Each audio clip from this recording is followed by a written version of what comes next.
نحمده ونصلي ونسلم على رسوله الكريم أما بعد أعوذ بالله من الشيطان الرجيم بسم الله الرحمن الرحيم قال ما مكنني فيه ربي خير فأعينوني بقوة أجعل بينكم وبينهم ردما آتوني زبر الحديد حتى إذا ساوى بين الصدفين قال انفخوا حتى إذا جعله نارا قال آتوني أفرغ عليه صبر قال آتوني أفرغ عليه قطرا صدق الله العظيم. سورہ الکہف کی آیت نمبر 95 اور 96 دو آیات آپ کے سامنے تلاوت کی. اللہ رب العزت ارشاد فرما رہے ہیں قال ما مکننی فیہ ربی خیر. انہوں نے کہا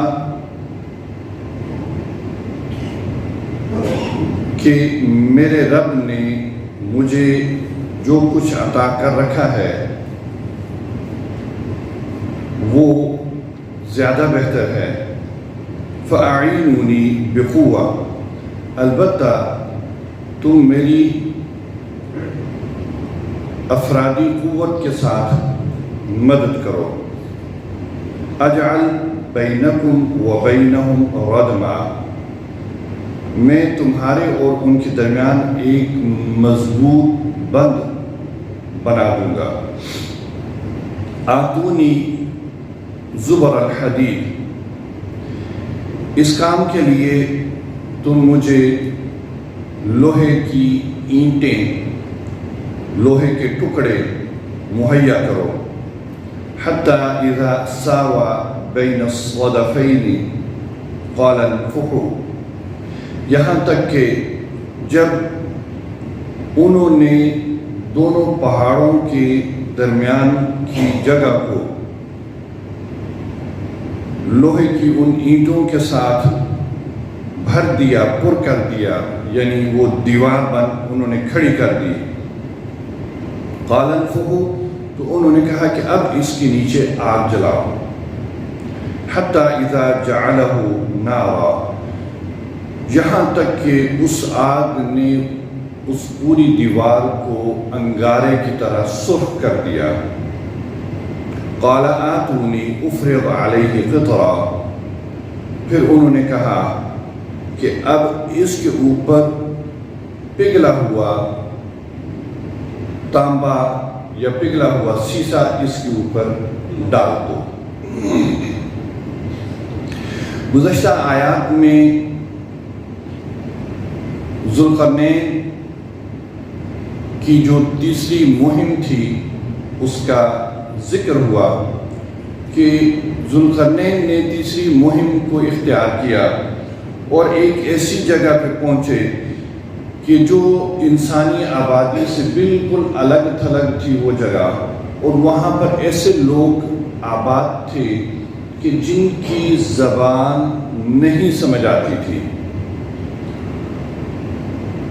ذوالقرنین کی ان کے ساتھ بات چیت ہوئی تو انہوں نے ذوالقرنین سے ایک درخواست کی کہ ان یأجوج و مأجوج مفسدون فی الارض کہ یاجوج ماجوج ایک قبیلہ ہے یہاں قریب ہی جو کہ آتے ہیں اور آ کے زمین میں فساد کرتے ہیں قتل و غارت کرتے ہیں سب کچھ لوٹ کے لے جاتے ہیں. فَهَلْ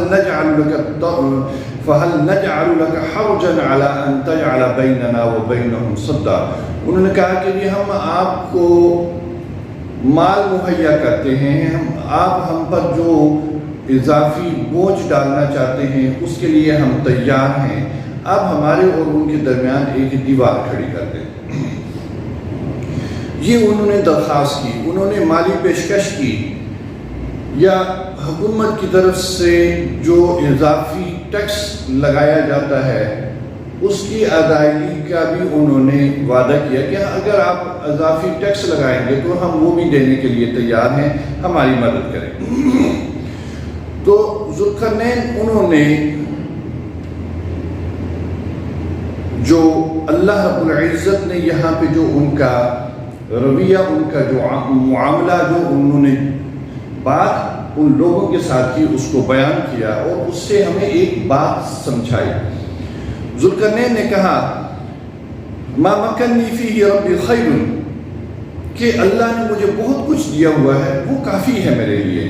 فَأَعِینُونِی بِقُوَّةٍ أَجْعَلْ بَيْنَکُمْ وَبَيْنَهُمْ رَدْمًا، بس میری تم افرادی قوت کے ساتھ میری مدد کرو، یعنی کہ میں جو کام کرنے لگا ہوں اس میں مجھے لوگوں کی مدد کی ضرورت ہے، افرادی قوت کی ضرورت ہے، تو یہ میرے ساتھ کام کرو، باقی اللہ نے مجھے بہت کچھ دیا ہوا ہے۔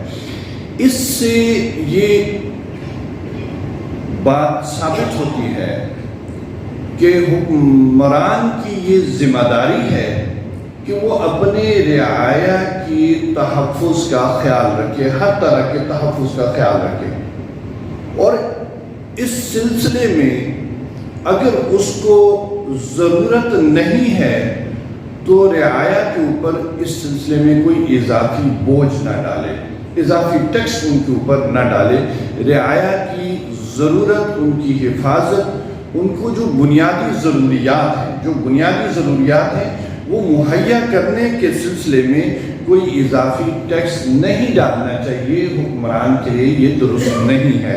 اگر اس کو کوئی ایسی ضرورت نہیں ہے تو اس طرح اس کے اوپر رعایا کے اوپر بوجھ نہ ڈالے۔ تو ذوالقرنین نے اسی طرح کیا کہ فَأَعِینُونِی بِقُوَّةٍ، مجھے افرادی قوت کی ضرورت ہے، مجھے مال کی ضرورت نہیں ہے، میں تمہارے اوپر کوئی اضافی ٹیکس نہیں ڈالتا، اضافی ٹیکس نہیں لگاتا، میرے ساتھ صرف مدد کرو یہ بنانے میں۔ اجعل بینکم وبینہم ردما، میں تمہارے اور ان کے درمیان ایک مضبوط دیوار، ایک مضبوط بند بنا دوں گا۔ اور یہ دیوار کس چیزوں سے بنائی گئی؟ اللہ رب العزت نے اس کا ذکر فرمایا، آتونی زبر الحدید، جو لوہے کی اینٹیں یا لوہے کے ٹکڑے تھے وہ لیے گئے، ان سے دیوار کو کھڑا کیا گیا۔ حتی اذا ساوا بین الصدفین، جب وہ دیوار کھڑی ہوگی پوری طرح وہ بن گئی، تو ذوالقرنین نے کہا کہ قال انفخوا، اب اس کو آگ جلاؤ تاکہ آگ جلنے سے لوہا گرم ہو کر پگھل کر ایک دوسرے کے ساتھ مل جائے۔ چنانچہ ایک کام تو یہ کیا گیا کہ وہ آگ جلائے گی اور آگ جلانے سے وہ اینٹیں ایک دوسرے میں پیوست ہوگی، ایک دوسرے کے ساتھ جڑ کر مضبوط دیوار بن گئی۔ اور جب یہ آگ کے ساتھ وہ خوب گرم ہوگی، حتی اذا جعلہ نارا، جب وہ آگ کے ساتھ گرم ہو کے بالکل انگارے کی طرح وہ دیوار ہو گئی، تو پھر ذوالقرنین نے کہا قال آتونی افرغ علیہ قطرا، اب اس کے اوپر پگھلا ہوا تانبا یا پگھلا ہوا سیسا اس کے اوپر ڈالو۔ چنانچہ وہ سیسا اس کے اوپر، تانبا اس کے اوپر ڈالا گیا، اور اس تانبے سے وہ دیوار بالکل اس طرح ہو گئی کہ اس میں جو درزیں تھیں وہ بھی بالکل بند ہو گئی۔ تو اس طرح ذوالقرنین نے ان لوگوں اور یاجوج ماجوج کے درمیان ایک بند بنا دیا، ایک دیوار بنا دی۔ اللہ تعالیٰ ہمیں قرآن مجید میں تدبر کی